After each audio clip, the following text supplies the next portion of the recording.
রে নবীর উম্মতের দল, জঙ্গলের প্রাণীগুলোকে কেউ তো বেড়া দিয়া রাখে নাই, বন্দুক নিয়ে পাহারা দেয় না।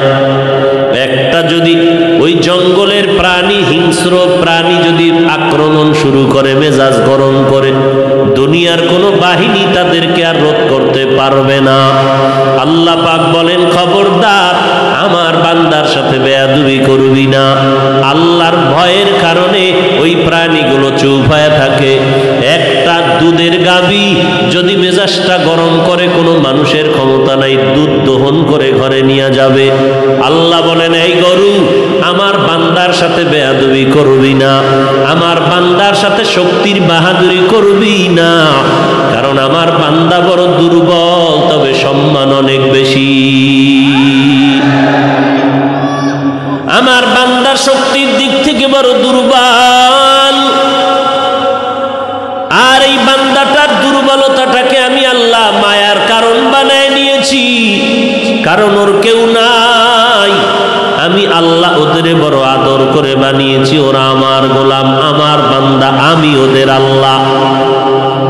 এরে মানুষ তাকায় দেখ, দুনিয়ার সব মাখলুকাত আল্লাহর গোলামি করে, আল্লাহর ভয় নিয়ে চলে, কারোর সাথে বেয়াদবি করে না। যেই ডিউটির জন্য আল্লাহ বানাইছেন ওই ডিউটি পালন করে, কখনো বেয়াদবি করে না। কিন্তু মানুষ কেন বানাইছেন? একমাত্র আল্লাহর ইবাদত করার জন্য।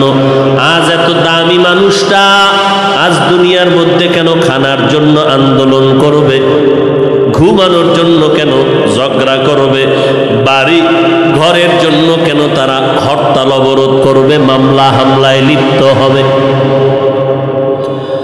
অথচ জঙ্গলের প্রাণীদের থাকার জন্য কোনো আন্দোলন নাই, ঘর বাড়ির জন্য কোনো ঝগড়া নাই।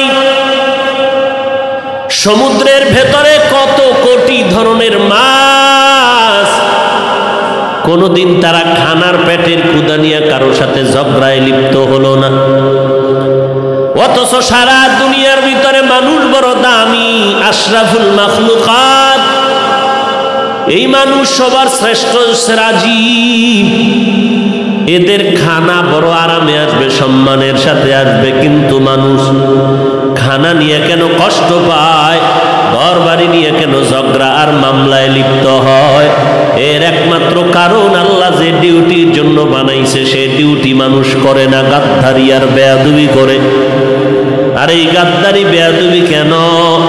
একমাত্র আল্লাহ পাকের আযাবের ভয় অন্তরে নাই। অতএব ফাইনাল কথা, ততদিন পর্যন্ত মানুষ নিজ আগ্রহে আখিরাতের লাইনে আগাবে না, যতদিন পর্যন্ত তাদের অন্তরে তাকওয়া আসবে না, আল্লাহর ভয় আসবে না। আর এ কথাও চিরসত্য, আল্লাহর ভয় তাকওয়া বান্দার অন্তরে ততক্ষণ জমা হবে না যতক্ষণ পর্যন্ত এ জগতের উম্মতেরা আল্লাহ ওয়ালাদের সোহবতে যাবে না। মাইলে মোমেন সোয়ে মোমেন মিশাওয়াত, মাইলে কাফের সোয়ে কাফের মিশাওয়াত।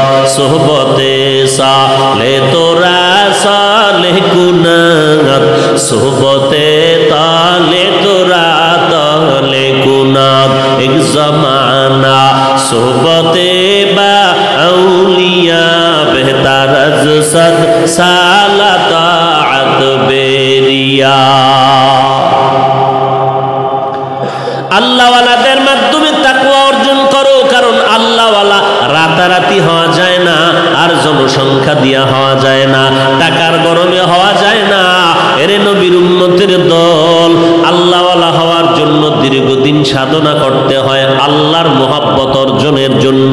শুধু একা একা করলে হবে না, আর একজন আল্লাহওয়ালার পেছনে সময় দিতে হয়। আল্লাহ পাক আমার নবীদেরকে রব্বুল আলামিন তাদেরকে অন্তর ধোলাই করে জমিনের মধ্যে সিলেকশন করে পাঠাইলেন। নবীরা হাতের ছোঁয়া লাগাইছেন, আর নজরটা দিয়া যখন বেঈমানের দিকে নজর দিয়া তাকাইছেন, ভেতরে অ্যাকশন শুরু হয়ে গেছে। ইমানের ফায়েজ ও বারাকাত তারা পেয়েছেন। তাদের ফায়েজ পাইয়া সাহাবায়ে কেরাম জমিনের মধ্যে তৈরি হলেন। নবীর চাহনির বরকতে সাহাবায়ে কেরাম এত দামি হয়ে গেলেন, 10 জনার নামে দুনিয়াতেই জান্নাতের টিকিট এসে হাজির।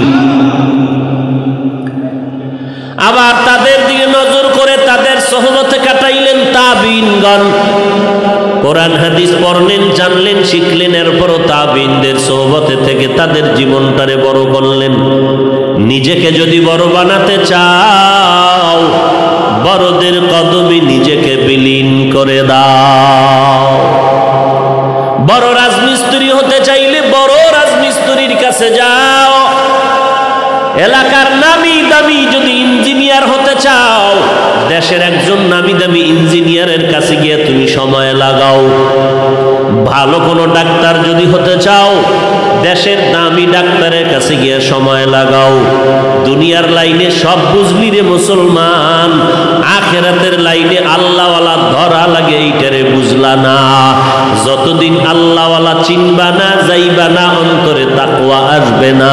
তাকওয়া যতদিন আসবে না, তোমার দ্বারা গুনাহ ছাড়াও সম্ভব হবে না। মনে করেছো নামাজ পড়তেছি, মাথায় টুপি আছে, পাগড়ি আছে, দাঁড়িয়ে আছে, লম্বা জামা পরি, কিন্তু নিজের ভেতরে কিবির অহংকারের কবিরা গুনাহ, হিংসা করার কবিরা গুনাহ, গীবত শিকায়াতের কবিরা গুনাহ, অন্যের হক নষ্ট করার কবিরা গুনাহ, কারো ভালো মন্দ সহ্য করতে না পারার কবিরা গুনাহ। এই গুনাহগুলো আল্লাহওয়ালার সোহবত ছাড়া কখনো দূর হয় না।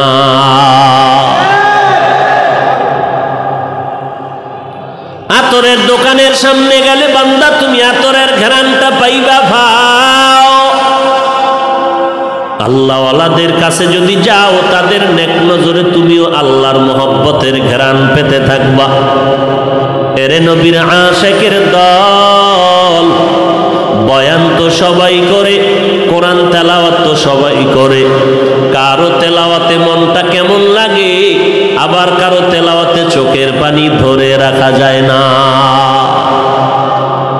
এটা তো বাবা ভিতরের কাজ, এটা কলবের কাজ, এটা অন্তরের সাথে সম্পর্ক।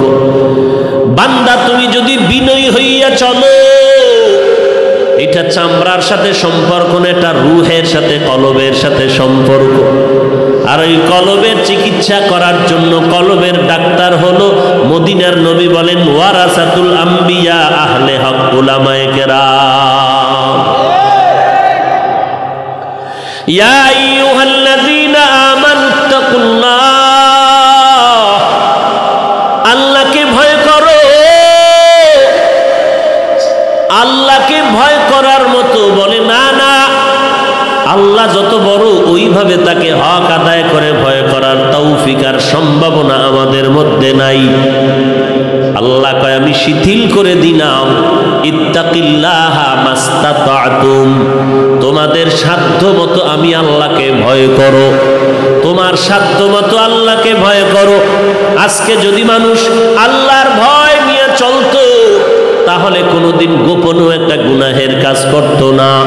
এরে নবীর আশিকের দল, যতদিন পর্যন্ত আল্লাহর ভয় অন্তরে আসবে না, দুনিয়ার কোনো শাস্তি আর বেতের বাড়ি তোমাকে আদর্শ মানুষ বানাতে পারবে না। দেখছেননি চতুর্দিক থেকে আওয়াজ, মাদককে না বলুন, যৌতুকের ঘরে আগুন লাগায়া দাও, বিভিন্ন স্লোগান দেওয়া হচ্ছে। যৌতুকের এই গজব বন্ধ করতে হবে, মদের বোতলকে চূর্ণ বিচূর্ণ করতে হবে, নেশাগ্রস্ত বন্ধ করতে হবে। এর পেছনে সরকারের কোটি কোটি কোটি কোটি কোটি হাজার কোটি টাকা ব্যয় করে করে সরকারি বাহিনী, আইন শৃঙ্খলা বাহিনীরা কাজ করে মাঠ পর্যায়ে। কোনো মাদক পারলে ধরায় দাও, ভিডা জেলখানায় ঢুকায় দিব। এরে নবীর উম্মতের দল, তারাও প্রচেষ্টা করতেছে মাদক বন্ধ করার জন্য, নেশা বন্ধ করার জন্য, যৌতুক বন্ধ করার জন্য। থানায় প্রতিদিন মামলা চলে, কোর্টের মধ্যে মামলা চলে, মা বাবার পক্ষ থেকে সন্তানের বিরুদ্ধে মামলা, সন্তানের পক্ষ থেকে মা বাবার বিরুদ্ধে মামলা। এরপরেও যেন কেমন যেন অশান্ত অশান্ত ভাব, সব জায়গায় গুঞ্জন চলে, কেমন যেন একটা উশৃঙ্খলতার আওয়াজ, কেমন যেন দমনিত হয় না। একটা মাদক রেসাইজ করলে 10টা মাদকের গন্ধ বেরিয়ে যায়। ব্যাপারটা কি বুঝলাম না, কিন্তু নীরব বনে আল্লাহওয়ালারা তাহাজ্জুদে আল্লাহর কাছে কান্না করে দোয়া করে। এই আল্লাহওয়ালারা এত মেহনত করে, তাবলীগওয়ালারা আলেমারা মেহনত করে, চরমনের হজরতেরা, উজানির হজরতেরা মেহনত করে, মাদ্রাসাওয়ালারা মেহনত করে, পেটের বাড়িও লাগে না, গালাগালিও লাগে না, সরকারের কোটি টাকাও এই বাহিনীর পেছনেও খরচ করা লাগে না। এরা নিজের খাওয়া খাইয়া আল্লাহর বান্দা মুসলমানের সহযোগিতায় মাদ্রাসায় চলে, মসজিদের ইমামতি করতেছে, উম্মতের চোখের পানি দিয়া বয়ান করে।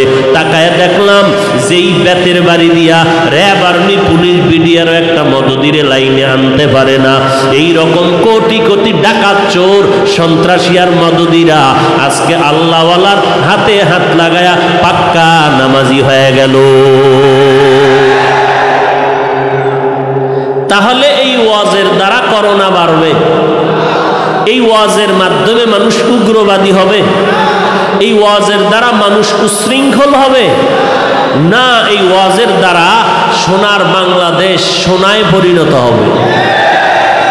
কথা ঠিক না? কত বড় বড় সন্ত্রাসী আজকে 5 ওয়াক্ত নামাজি, কত বড় বড় ডাকাত 5 ওয়াক্ত নামাজি। বেত্রাঘাত করা লাগেনি, আল্লাহর কোরআনের আওয়াজ সিনায় লেগে গেছে। ই কালামে জিন্দা কোরআনে হাকিম, হিকমতে উলায়াজা মস্তু কদীম। এরে নবীর উম্মতের দাল, আজকে ওয়াজ দিয়া যে সমস্ত মানুষ উল্টা কথা বলে, আমি বলবো তারা এ দেশের দুশ্মন, স্বাধীনতার দুশ্মন, এরা ইসলামের দুশ্মন। আমগো পিছে সরকারের কোনো টাকা যায়? এই মাদ্রাসা চলতেছে, বিল্ডিং উঠতেছে, আজকে মান্নান স্কুলের পিছনে সরকারের টাকা আছে। একটা IABA পাস, মাস্টার্স পাস, একটা ভালো ছাত্র ডাক্তার, ইঞ্জিনিয়ার বানাতে সরকারের লক্ষ লক্ষ টাকা পেছনে যায়। আর আমাদের এই আদর্শ মানুষ গড়ার কারিগরের মধ্যে, ফ্যাক্টরির মধ্যে দুনিয়ার কারো নির্ধারিত টাকা না, কেউ মন চাইলে দিল, কেউ চাইল না দিল না। এই নিজের কষ্ট করে খাইয়া আল্লাহর মোহাব্বতের মেহনত করতেছে। এই যে প্রোগ্রাম হচ্ছে, কই কেউ তো 1 টাকা দেয়নি। এলাকার কিছু গরিব মুসলমান এরা সহযোগিতা করেছে, ধনীরা এরা বলছে এত ওয়াজের দরকার কি, ওয়াজ বাদ দেন মিয়া, 5টা টাকা দিবে, এই টাকা তো দিলই না, উল্টা কিছু বাজে কথা বলে দিল, যেই কথার দ্বারা টুপিওয়ালারা করত দোয়া, সেই দোয়ার উল্টা পাইল বড়দোয়া। এই হলো হালাত। অথচ আজ বাংলাদেশ তুলনামূলক অন্যান্য দেশের তুলনায় এই গজব থেকে অনেকটাই সেভে আছে। এর একমাত্র কারণ আল্লাহওয়ালা, কোরআনওয়ালা, নামাজি বান্দার চোখের পানি। বুঝবে কে, বুঝাবে কে? শিয়ালের হাতে মুরগি আমানত দিলে যা হয় তাই হচ্ছে। কে বুঝবে, বুঝাবে কে?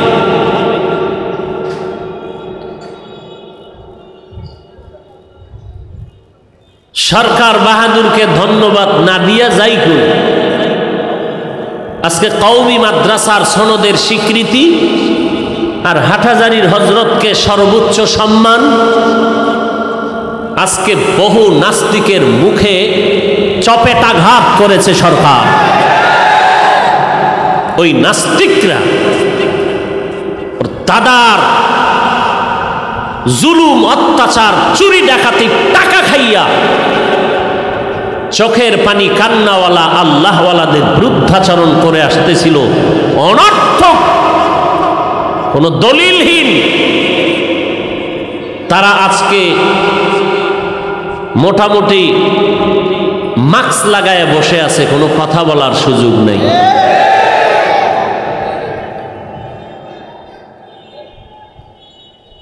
না হয় মাদ্রাসায় জঙ্গি জঙ্গি জঙ্গি। কি পরিমাণ অপবাদ, কি পরিমাণ অপবাদ!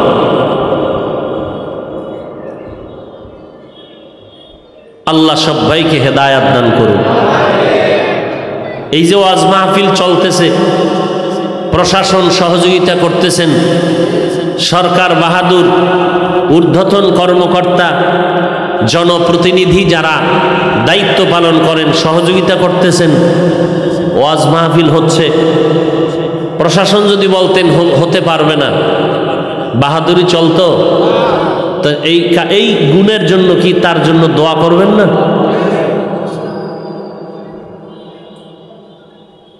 এই জন্যই তো চরমনার সৈয়দ ফজলুল করিম রহমতুল্লাহ আলাইহি বলতেন, আমি যা করি, কেউ যদি মনে করেন আমি রাজনীতি করি, তাও আমি ইবাদত হিসাবে করি। সরকার যদি আল্লাহর হুকুম মতো দেশ চালায়, কোনো হুজুর রাস্তায় কথা বলবে না। আমরা হিন্দুদের বিরুদ্ধে বলি, বলেন একটা রেকর্ডিং বের করেন।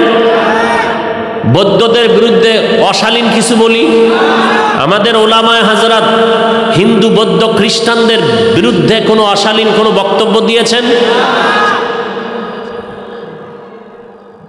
তাহলে কোনো হিন্দু, কোনো বৌদ্ধ, কোনো খ্রিস্টান যদি খামোখা অনর্থক গায়ের জোরে মুসলমানের উপরে আক্রমণাত্মক কোনো কথা বলে, তখন তো এটা মুসলমান চুপ থাকার পরিচয় নয়।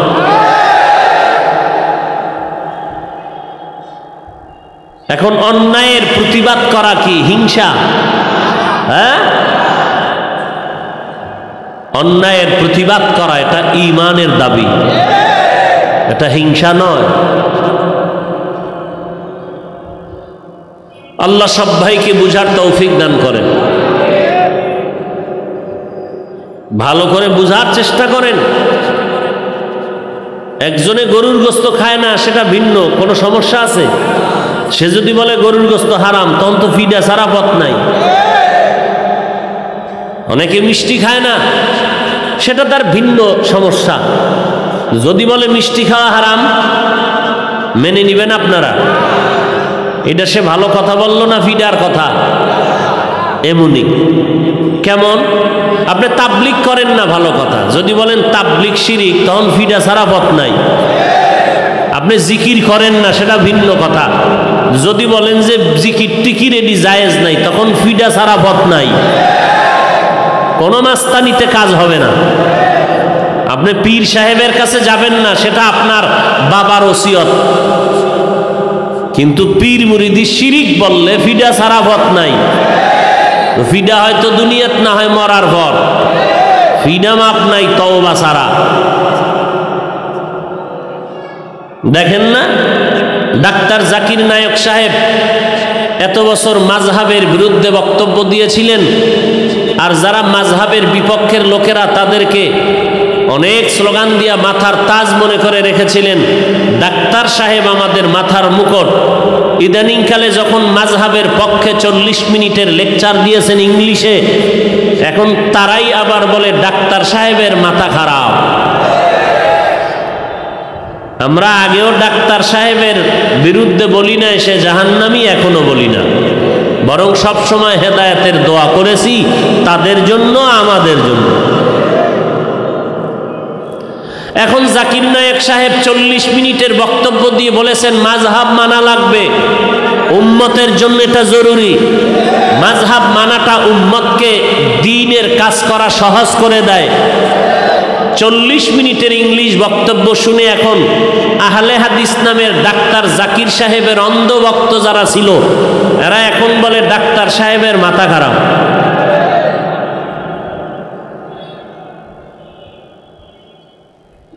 এখন কি কইবা? আমরা যারা মাযহাব মানতেছিলাম, আমগো তো টাটকা শিরিক মুশরিক ফতুয়া দিতা, ডাক্তার সামনে কি ফতুয়া দিবা?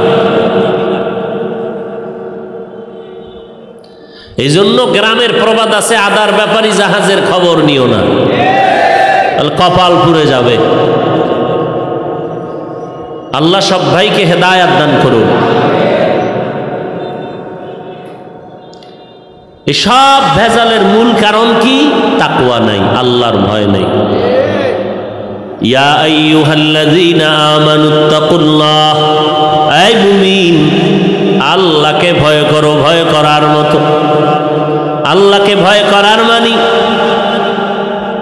আল্লাহ যাতে বেজার হয় এমন কোন কাজ যেন তোমার দ্বারা প্রকাশ না পায়।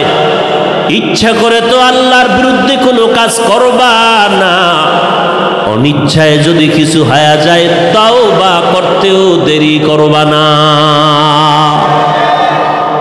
আল্লাহ জানেন বান্দা ইচ্ছা করিয়াও যদি কিছু করিয়া ফালাও, তওবার দরজা খুলে রাখলাম, চোখের পানি ছেড়ে যদি তওবা করো, আমি আল্লাহ ওয়াদা করলাম তোর চোখের পানিটা গালের নিচে আসার আগে তোর জীবনের সব গুনাহগুলো মাফ করে দিব, সব গুনাহ মাফ। কারণ আমি আল্লাহ তো চাই বান্দা একটু বাহানা তালাশ কর, কারণ আমি আল্লাহ তোদের বড় মায়া করে বানাইছি। আমার ছেলে নাই, মেয়ে নাই, শুধু তোদেরই বানাইলাম। আমি আল্লাহ একক, আমার কোনো শরীক নাই। লাম ইয়ালিদ ওয়া লাম ইউলাদ, আমি আল্লাহ কাউকে জন্ম দেই নাই, কারো থেকেও আমি আল্লাহ জন্ম নেই নাই। আমি আল্লাহ একক, আমি বড় আদর করে তোদের বানাইলাম রে গোলাম।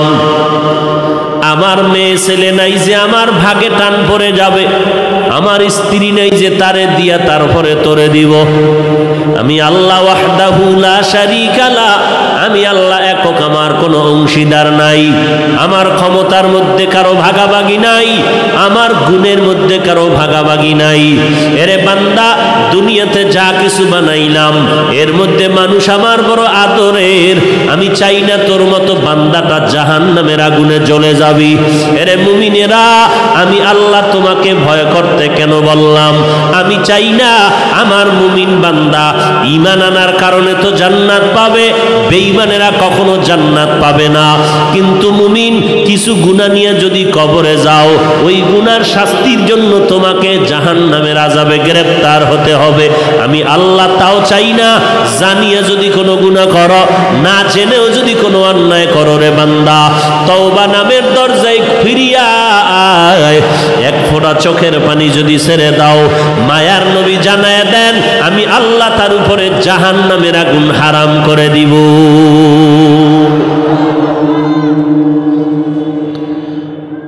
আল্লাহর ভয় অন্তরে ঢুকাইলেই বান্দা গুনাহ থেকে বাঁচাটা সম্ভব। কেমন ভয় সাহাবায়ে কেরামের মধ্যে ছিল, তাদের মতো আলেম এই জগতে আর কেউ নাই, কেউ আসবেও না। তাদের মতো মুফতি মুহাদ্দিস কেউ হয় নাই, কেউ হবেও না। আপনাদের জানা মতে একটু বলবেন কি, এই জগতের মধ্যে এত আল্লাহওয়ালা, এত পীর বুজুর্গ, এত আল্লাহওয়ালা আছেন, আমাকে একটু বলেন সাহাবায়ে কেরামদের থেকে দামি পীর সাহেবের কি নাম আছে কেউ? এই মোবাইলের গোষ্ঠী বন্ধ করো ভাই, কবে লাজ লজ্জা হবে এই মোবাইল নিয়ে? শেষ করলি জীবনটারে, না পাইলি দুনিয়া, না পাইলি আখেরাত। এমন কপাল করা পড়াও কি মানুষ হইতে পারে যে মানুষ একটা পাওয়ার আশায়, হয়তো দুনিয়ার আশায় আখেরাত খুয়ায়, নাহলে আখেরাতের আশায় দুনিয়া ছাড়ে। আর এই মোবাইলওয়ালারা না পাইলো দুনিয়া, না পাইলো আখেরাত। তো ডবল কপাল পরা, সিরিয়াল সারা কপাল পরা, বেহায়া বেলাজা। কারণ এই মোবাইলের কারণে দুনিয়ার লাইনে আরামের ঘুম নষ্ট করলি, তিন বেলার খানাটারেও নষ্ট করলি, রুচি নাই। নিজের চোখটারে নষ্ট করলি, নিজের মেধাটারেও নষ্ট করলি, খানাটাও খাইতে পারলি না, নিজের শরীরটারে নষ্ট করেছ। এরে বান্দা, নিজের জীবনটারেও নষ্ট করেছ, নিজের যৌবনটাকেও নষ্ট করেছ। অল্প বয়সে তোর যৌবন চলে গেল, তোর সুন্দর শরীরটা, এত সুন্দর চেহারাটা কেমন যেন বয়সের আগে ভেঙ্গে গেল।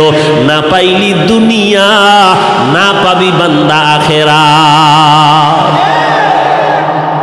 তোর মতো কপাল পোড়ার কে হতে পারে? নিজের হাতে চাইয়া মোবাইলের কারণে হাড় দুর্বল, মাথা ব্যথা বেড়ে গেছে তুলনামূলক, চোখ ব্যথা করে কেন?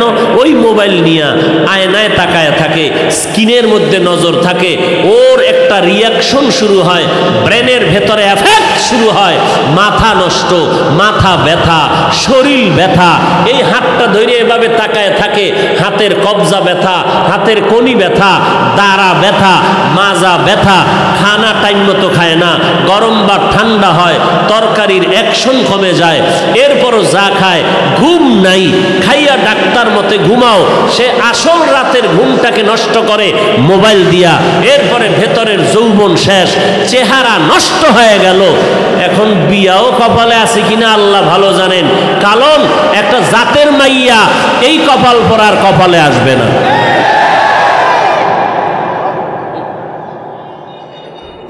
লজ্জা না থাকলে দাঁত ভেটকাইয়া হাসবি আর কি করবি, আর লজ্জা থাকলে মাথা নত করে কান্তি যে আমার মতো কি কপাল পরা আছে কেউ। মানুষ শরীর ঠিক করার জন্য বিদেশ থেকে ঔষধ আনে, কত ধরনের ঔষধ সেবন করে শরীরটা তাজা রাখার জন্য, কত ভিটামিন খায় শরীরকে তাজা রাখার জন্য। আর আজকে মোবাইলের কারণে দুনিয়ার লাইনের নিজের ভিটামিন সব নষ্ট করলি, শরীর নষ্ট করলি, মেধা নষ্ট করলি, আর কি করলি কইতাম তোর বাবা আর মায়ের পকেটে টাকা চুরি করলি, তুই মোটামুটি আল্লাহর কাছে মা বাবার টাকা চোর। তোর বাবা কামাই করে, তুই চুরি করো, কসম আল্লাহর, কসম আল্লাহর, আল্লাহর কসম, তোর বাবা কোটি টাকা কামাই করলেও তোর বাবাকে ধ্বংস করার জন্য তোর মতো একটা কপাল পরা সন্তানই যথেষ্ট। তুই বাবার চূড়ান্ত চূড়ান্ত বাবার একটা দুশ্মন হয়ে ঘরে আসো। তোর বাবাকে তুই জবাই করতেছ, ডাইরেক্ট না ইনডাইরেক্টলি বাবার অর্থনীতিকে তুই ধ্বংস করে দিতেছ। কারণ বাবার টাকা চুরি করবি, ওই কামাইতে কোনোদিন বরকত হবে না। তুই বাবার চরম দুশ্মন, তুই মায়ের চূড়ান্ত দুশ্মন। লজ্জা থাকলে তওবা করবি, আর লজ্জা না থাকলে রাস্তায় গিয়ে বিড়ি টানবি আর আমারে গালি দিবি। এই জন্য ১৫০০ বছর আগে রসুল বলে গেছেন, লা ঈমানা লিমান লা হায়া আলা, যার লজ্জা নাই তার ঈমান নাই। এবার ডাক্তারের সাথে পরামর্শ কর, ১ বছর আগের শরীরের কি অবস্থা, এখন পরীক্ষা করে দেখ কি অবস্থা। আল্লাহ মাফ করে দেন, রাগ করবেন না, আপনাদের কল্যাণের জন্যই তো বললাম, এটা ফায়দার জন্য বলিনি, কল্যাণ তো আপনার।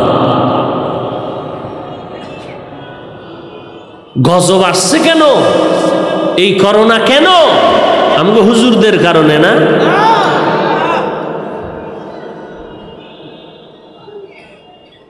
আল্লাহ হেদায়াত দান করে। ইয়া আইয়ুহাল্লাযীনা আমানুত্তাকুল্লাহ, আল্লাহকে ভয় করো। কাকে? আল্লাহকে ভয় করার মানে গলায় চুরি আসবে আর নামাজ ছাড়া যাবে না, বেপরদায় চলা যাবে না। এবার আমি যুবকদেরকে বলবো, পা দুটো যদি একবার আগায় দাও, আমি পায়ে হাত রেখে প্রশ্ন করি, তোমার বিবেকরে জিজ্ঞেস করো। যুবক আল্লাহর গোলাম, ডানে বামে তাকায় দেখো, তোমার ডান বামে কত আল্লাহর বান্দা। তোমার মতো যুবক মাদ্রাসায় জীবনে পড়ে নাই, স্কুল কলেজে পড়ে আর পড়ো নামাজ বাদ দেয় না। একটু তোমাকে জিজ্ঞেস করো, তুমি কেন নামাজ পড়তে পারো না? তোমার মতো যুবক সন্তান কোটি টাকার ব্যবসা করে, নামাজের সময় নামাজে হাজির হয়ে যায়, নামাজ বাদ দেয় না। একটু তোমার বিবেকরে জিজ্ঞাসা করো, তুমি কেন সময় মতো নামাজ পড়তে পারো না? তোমার মতো যুবক তাকায়াদা করে আবার পুলিশ বিডিআরের চাকরি করে, ডাক্তার ডক্টর প্রফেসর ইঞ্জিনিয়ারের চাকরি করে, এক ওয়াক্ত নামাজও বাদ দেয় না। বলো তুমি কেন পারবা না? তোমার মতো যুবক সন্তান ড্রাইভারি করে, নামাজ বাদ দেয় না। তোমার মতো যুবক কৃষি কাজ করে, শ্রমিকের কাজ করে, নামাজ বাদ দেয় না। তুমি কেন নামাজ পড়তে পারবা না রে বাবা? বলো, নবীর উম্মত হইয়া আল্লাহর নবীর সুপারিশ যদি পেতে চাও, নামাজ ৫ ওয়াক্ত পড়া লাগবে। দাঁড়াইয়া না পারো, বসে বড় বসে যদি না পারো শুয়া শুয়া ইশারায় পড়ো, তারপরও নামাজ বাদ দেওয়ার কোনো রাস্তা খোলা নাই। মদিনার নবী বলেন বেঈমান আর মুমিনের মাঝখানে ব্যবধান হলো নামাজ। বেঈমানেরা নামাজ পড়ে না, মুমিনেরা কখনো নামাজ ছাড়ে না। মকুন সুস্তি নামাজে পাঞ্জেগানা ফাওয়াইলুল লিল মুসাল্লিন আল্লাযীনা মুমিনারা ইনামাজ ইমদাদ দা ইস্তাঈনু আয়াতে কুরআন বাখা। নামাজ লাগবে নি? বছরে কয়বার? 2 ঈদের সময় 2 বার, মাঝে মাঝে শুক্রবারে 1 বার। আরে নবীরা আসে দৈনন্দিন 5 বেলার নামাজ পড়বা, বাদ দেওয়ার কোনো উপায় নাই, কোনো সুযোগ নাই নামাজ বাদ দেওয়ার। আর নামাজটা নামাজের মতো হবে যদি হয়, খোদার কসম তোমার নামাজের একটা সেজদা তোমাকে জান্নাতে পৌঁছায় দিবে। নামাজটা নামাজের মতো হয়নি, হ্যাঁ? টাটকা একটা ফকিন্নি হয়ে মসজিদে যায়, মনে ওর মতো ফকিন্নি ওর মা বাবার মধ্যে আর কেউ নাই। বলে কেমন? বিয়ার অনুষ্ঠানে নতুন নতুন পোশাক পরিয়া যাও, আর আমার আল্লাহর বাড়ি, দামি বাড়ি, দুনিয়ার শ্রেষ্ঠ জায়গা হলো মসজিদ। ওই মসজিদে নামাজ পড়তে যখন যাও একটা ময়লা পোশাক নিয়ে যাও, আর ওই তোমার পোশাকের মধ্যে বাঘ ভাল্লুক শুয়ার বানরের ছবি লাগানো আছে।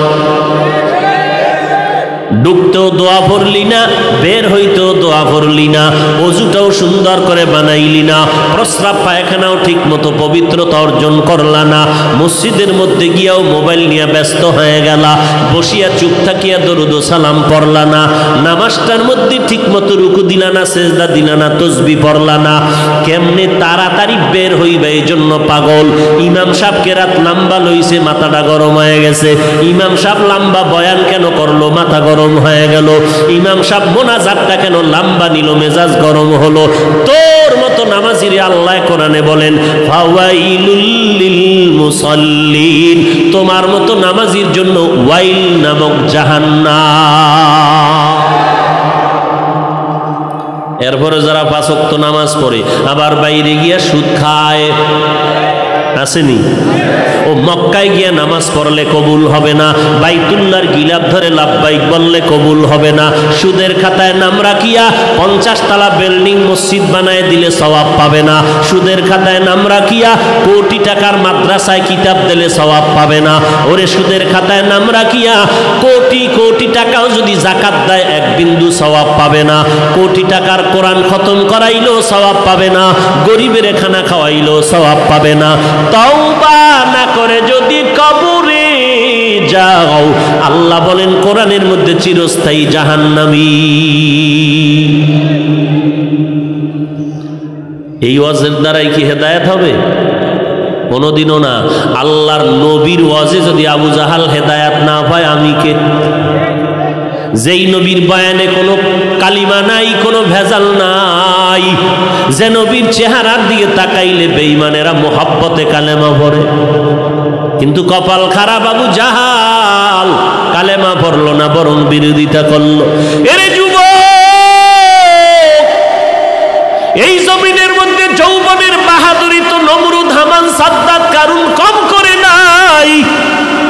যৌবনের বাহাদুরিতে আল্লাহর বিরোধিতা করেছে, নবীর বিরোধিতা করেছে বেঈমান। তাকায় দেখ, কই সেই ফেরাউনের লাশ, কই নমরুদ, কই হামান, কই সাদ্দাত। সারা দুনিয়ার বেঈমানের মধ্যে তালাশ করে দেখ, ফেরাউন নামের কোনো বান্দা আসেনি। যদি বলো এই হিন্দু ভাই, ও বৌদ্ধরা, ও খ্রিস্টানেরা, ইহুদিরা, তোমরাই তো মুসা নবী আর ঈসা নবীর উম্মত দাবি করো, তোমাদের মধ্যেই তো মুসা নবীর সাথে যুদ্ধ হয়েছিল ফেরাউনের। বলো তোমরা একজন ফেরাউনের নাম যদি রেখে দাও, মাসে মাসে 1 লাখ টাকা দিব। বলো মুমিনেরা, কোনো বেঈমান টাকার লোভে নামটা ফেরাউন রাখবেনি? রাখবে? মুসলমানেরা রাখতে পারে ভয়, কারণ যেই মুসলমান 1 লাখ টাকা টাকার লোভ সামলাইতে পারে না, ওই বান্দা রাখতেও পারে 1 লাখ টাকা তো কম না। কারণ যেই বান্দা মসজিদে ঢুকিয়া সিজদায় গিয়া বলে সুবহানা রব্বিয়াল আলা, আবার একটা সন্দেশ খাওয়ার লোভে দুর্গা পূজায় গিয়া কয় ধর্ম যার যার উৎসব সবার, এই বান্দার দ্বারা কি না হতে পারে। এটা সন্দেশের লোভে দৌড়ায়, লজ্জা আছে? আল্লাহ মাফ করেন। ইসলাম ধর্ম কত পবিত্র,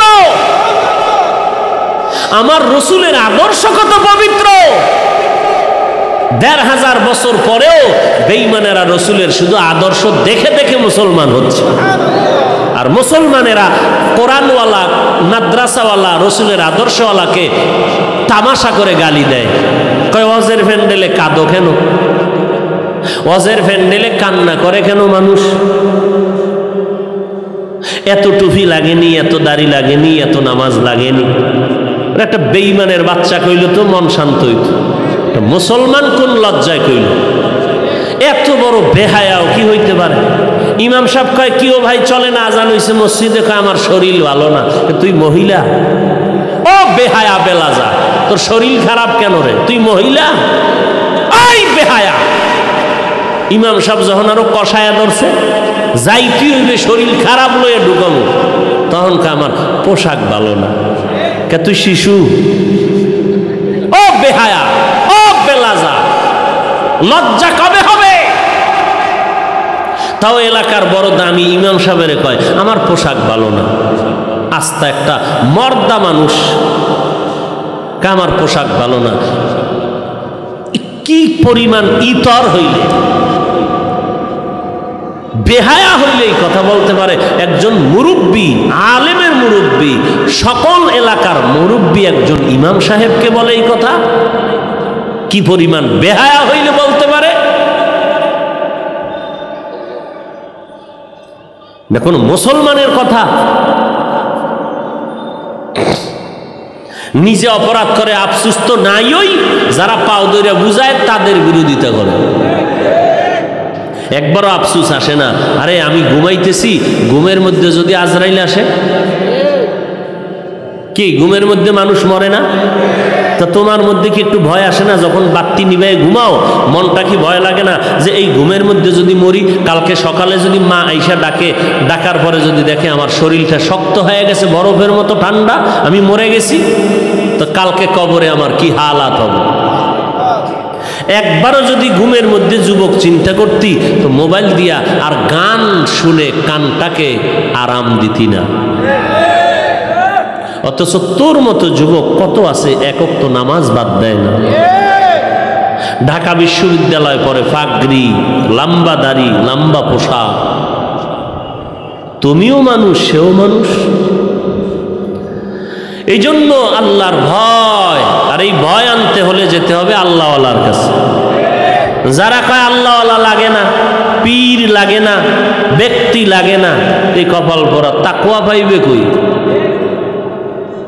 এ তো আজীবন বিরোধিতাই করতে করতে আসতেছে, পীর মুরিদি লাগে না। আল্লাহ সবাইকে হেদায়াত দান করুন। আরো মহব্বতে বলেন। রাগ করতেছেন তো? মাপ চেয়ে নি মনে, আর কি এর থেকে আর বড়? যদি কয় না পাও ধৈর্য মাপ চাও লাগবে, তো স্টেজে নাও ধৈর্যই মাপ চাও, সমস্যা নাই। পাও ধরলেও যদি তুমি রসুলের অনুগামী হও, রসুলের সুন্নাত মানো, এটাও আমার জন্য সার্থক। আল্লাহ সবাইকে মাফ করেন। আরো আস্তে করে বলেন। তাহলে নামাজ বছরে কয়েক তো পড়লে হবে? হ্যাঁ, দৈনিক 5 ওয়াক্ত। না পড়লে মাঝে মাঝে কোনো সমস্যা হবে? হবে হবে কইয়া যদি না পড়ো, কি ভিডা কপালে আছে? হ্যাঁ হ্যাঁ, বলতেছে হবে, আবার যদি নামাজ না পড়ে তো কি ভিডা কপালে আছে? এরপরে ভিডা কি আপনার একা?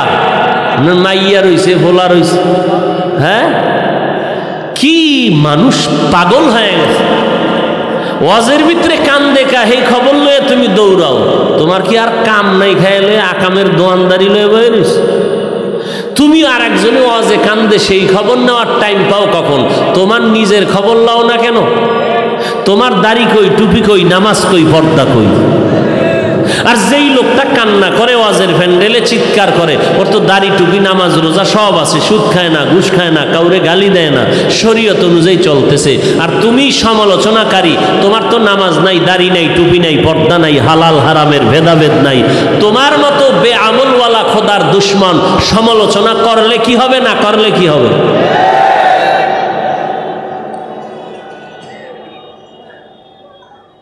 নিজের ছেলে মেয়ের খবর নাও, ভাইয়ের খবর নাও, মা বাবার খবর নাও। ওই বেচারা কান্না করে কেন? ওই বেচারা ওয়াজের শুরুতে মজা কইরা টাকা পাইছে এই জন্য কাঁদে না।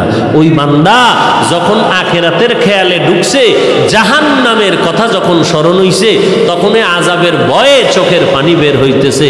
ও আল্লাহ, দুনিয়াতে কষ্ট পাইতে রাজি, কবরে গিয়া যেন আযাবে গ্রেফতার হয়ে না যায়। তোমার মধ্যে তো এই ধারণাই নাই, চিন্তাই নাই যে কবরে আবার কি হবে। তুমি যদি চিন্তা করতা তাহলে বলতা না এত সওয়াবের দরকার কি। আল্লাহ সবাইকে মাফ করে দিন, তাকওয়াওয়ালা জিন্দেগি আমাদেরকে দান করুন। রাজি আছি সবাই? তাহলে নামাজ 5 ওয়াক্ত পড়বেন কি শুধু শুক্রবার না প্রতিদিন? প্রতিদিন ইনশাআল্লাহ। তো এখানে এশান নামাজ যখন হবে, এই নামাজের আজান শুনিয়া সবাই বাইরে যাবেন। হ্যাঁ, সবাই বের হয়ে যাবেন। নামাজ পড়া লাগবে নি। বাড়ি গিয়া যদি পড়েন তো আলহামদুলিল্লাহ, কিন্তু এখানে যারা থাকবেন নামাজ পড়তে হবে কিনা বলেন না কেন? পড়া লাগবে। আর নামাজ পড়বেন ছবিওয়ালা পোশাক পরে। হ্যাঁ, আল্লাহর বাড়ি যাবেন, আল্লাহ যেই পছন্দ করে পোশাক ওইটা পরবেন। আল্লাহ কোনটা পছন্দ করে? নবীর আদর্শের পোশাক। নবীর আদর্শের পোশাক কোনটা? আহলে হক উলামায়ে কেরামের পোশাক যেটা, সেইটা। আহলে বাতেল না, কিন্তু ওলামাদের মধ্যে কিন্তু আহলে বাতেলও আছে। কথা বুঝেননি? তাহলে আহলে বাতেল না আহলে হক? আহলে হক ওলামা।